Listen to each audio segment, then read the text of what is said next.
Sir, जो recent action taken according to order 9 revenue of 2025 है, जो सर 21 अगस्त 2025 को हमने रिलीज किया। Sir, it is due to many complaints received by this office repeatedly.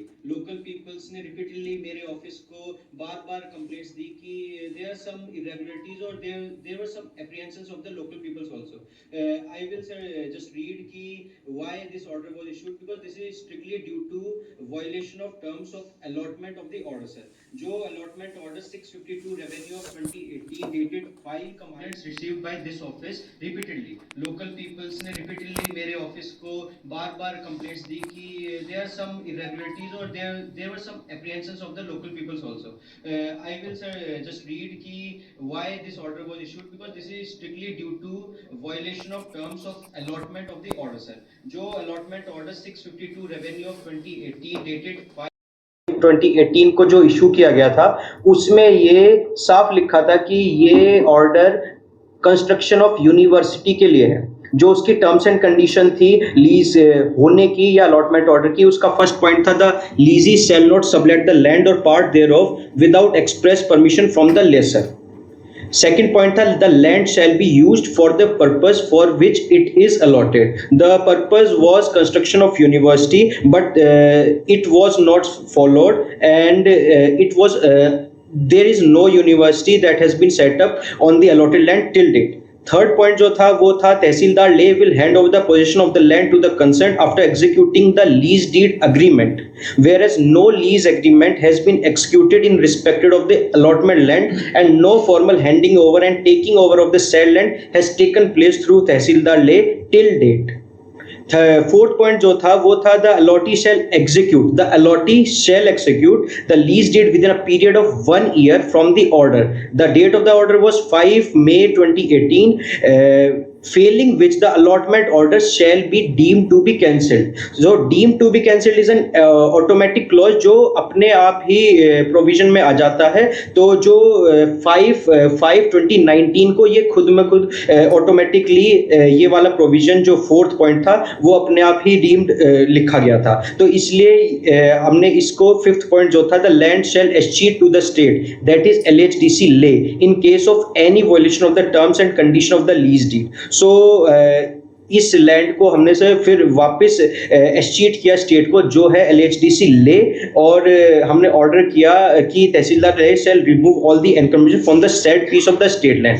Sir, इसी के साथ sir in continuation what you said also कि हमारा जो मिशन इंडस क्लीन अप था जो हमारे LHDC ले के CEC श्री ताशी गालसन जी ने और हमारे honourable CS Shri Pawan Kotwal sir ने जो किया था, उसमें हमारे नंबरदार हमारे जो गोपा जितने भी थे उनका हमें फुल सपोर्ट और हमें काफी उनकी गाइडेंस मिली थी कि कैसे हम इन कामों को कर सकते हैं। बाकी खाली इस मिशन इंडस क्लीन अप ही नहीं, जो हमारा DSRB का रिक्रूटमेंट चल रहा है या और भी कोई डिस्ट्रिक्ट का ले का चलता है कोई भी स्कीम या प्रोविजंस, उसमें हमारे गोबाज नंबरदार हमें फुल हार्टेड सपोर्ट करते हैं। तो my request to numberdars would be again to guide the villages and help the revenue official, जो भी ड्यूटी नंबरदारी एक्ट और नंबरदारी रूल्स में लिखी गई है। ठीक है, थैंक यू।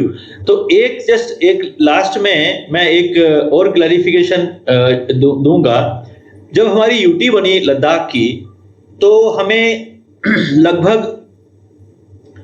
हमारे पास पहले कोई एग्जैक्ट फिगर हमारे दफ्तर में है, मैं जस्ट मीडिया के फ्रेंड्स को बताना चाहूंगा कि लगभग 15,500 के करीब हमारे पास एम्प्लॉई जो थे जो यहाँ ऑलरेडी काम कर रहे थे, जो JNK गवर्नमेंट के मुलाजिम थे। हम सब पहले जब ये अभी नया यूटी का क्रिएशन नहीं हुआ था तो उनको ऑप्शन दिया गया कि आप यहाँ लद्दाख में जाना चाहते हैं नई यूटी में या JNK में रहना चाहते हैं। तो जाहिर बात है जो यहाँ के लोग थे वो यहाँ पे अपोर्शन हो गए, लगभग 15,200 समथिंग इज अप्रोक्सीमेट फिगर। तो वो लोग अभी यहाँ काम कर रहे हैं और वो अपोर्शन हो गए हैं, वो काम कर रहे हैं। और हमें सिर्फ जो डिस्ट्रिक्ट पुलिस की जो हमें स्ट्रेंथ मिली वो बिल्कुल कम मिली। 11 थाने, सिर्फ इतने बड़े यूटी में सिर्फ 11 थाने। 11 थानों में अब हमारा टूरिज्म इतना बढ़ रहा है, फॉरेनर्स आ रहे हैं, लोग आ रहे हैं, उनको इतनी डेस्टिनेशन हमारी जो सिर्फ लेह के अंदर या कुछ थोड़ी सी जगहों पे थी, अब हमने ऐसे लगभग 30 के करीब हमने नए रूट खोल दिए। लोग उन रूट्स पे जा रहे हैं, उन डेस्टिनेशंस पे जा रहे हैं और खूब सारी संख्या में जा रहे हैं। उन सबको एक मिनिमम सिक्योरिटी प्रोवाइड करने के लिए कि वहां उनके साथ कुछ ना हो जाए, या एनवायरनमेंट ऑफ सिक्योरिटी पैदा करने के लिए हमने एक detail proposal government of India को भेजा हुआ है, जो अंडर कंसिडरेशन है।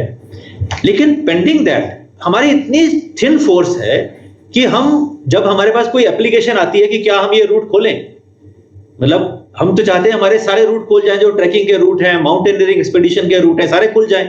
तो जब हम ये, हमारे पास ये, क्योंकि हमें वो क्लियरेंस जो है वो हमें एमएचए से लेनी होती है, तो उनका सबसे पहला पॉइंट ये होता है कि हम ये रूट जो आप कह रहे हो 40 किलोमीटर का, हम ये खोल दें, मगर क्या आप इसके लिए सिक्योरिटी प्रोवाइड कर पाओगे? क्योंकि उस पे लोकल भी जाते हैं जो इंडियन टूरिस्ट हैं, और फॉरेनर्स भी जाते हैं, और फॉरेनर्स को आपको मालूम है कि फॉरेनर्स का पूरा वेरिफिकेशन होता है। तो वहां हमको ये लिखना मुश्किल हो जाता है कि यस वी विल, क्योंकि हमारे पास वहां पोस्ट नहीं लगानी पड़ेगी, पुलिस लानी पड़ेगी। तो हमारी बहुत ही थिन पुलिस स्ट्रेंथ है, जिससे जो हमारे किसी भी, जैसे हमारे यहाँ कोई अभी एपिसोड हो जाता है तो हमने यूटीडीआरएफ को मंगाया हुआ है 20, हमको तो एक बटालियन चाहिए यूटीडीआरएफ की, अभी हमारे पास सिर्फ 22 आदमी है। अब कितना ज्यादा हमारे पिछले दिनों यहाँ पे अभी भी चल रहा है, मतलब कितने ज्यादा फ्लड्स आए, कितने ज्यादा वो हमारे पास डिजास्टर हुआ, तो उसमें हमारे यूटीडीआरएफ के अपने जो स्ट्रेंथ है उससे हमें जो एनडीआरएफ के लोग हैं 22 के करीब वो भी आए, लेकिन हमें एक बटालियन चाहिए। उसी तरह हमको अपने पुलिस के अलावा हमें भी, अगर जब तक हमारी अपने नहीं होती, हमें कोई कंटिजेंट बाहर से तो लाना पड़ेगा, चाहे सीआरपी हो चाहे और कोई फोर्स हो।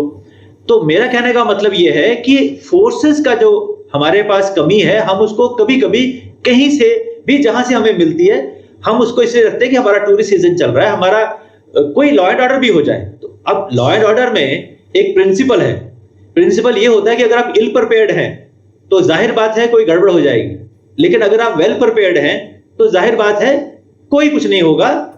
उसको हम कहते हैं, जिस तरह आर्मी फ्लैग मार्च करती है, उसका पर्पस क्या होता है?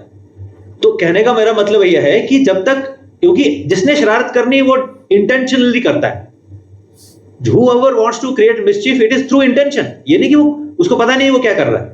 तो ऐसे मिस्चीवियस एलिमेंट्स को जब डील करता है लॉ एंड ऑर्डर, तो जिम्मेवारी हमारी ही बनती है, तो हमें उसके लिए कुछ तैयारी करनी पड़ती है। तो जब हमको शक लगता है कि कहीं इतना टूरिस्ट सीजन आ रहा है, इतना टूरिस्ट हमारा अच्छा चल रहा है, इतना हमारी रिक्रूटमेंट चल रही है, इतना हमारा सब इतना अच्छा पॉजिटिव है, इसमें कोई गड़बड़ ना हो जाए, इसलिए हमको अपना भी तो सिस्टम जो है उसको हमें रखना पड़ता है। तो मैं डीजीपी साहब से कहूंगा, क्योंकि अभी रूमर मैंने ये भी सुनी, अभी मुझे मैसेज किसी ने भेजा कि वो जी आर्मी पुलिस आ गई है और इसका मतलब है कि कुछ ऐसा होने वाला है, कुछ अंदेशा है होने वाला है। तो मैं डीजीपी साहब को कहूंगा कि थोड़ा इसको क्लैरिफाई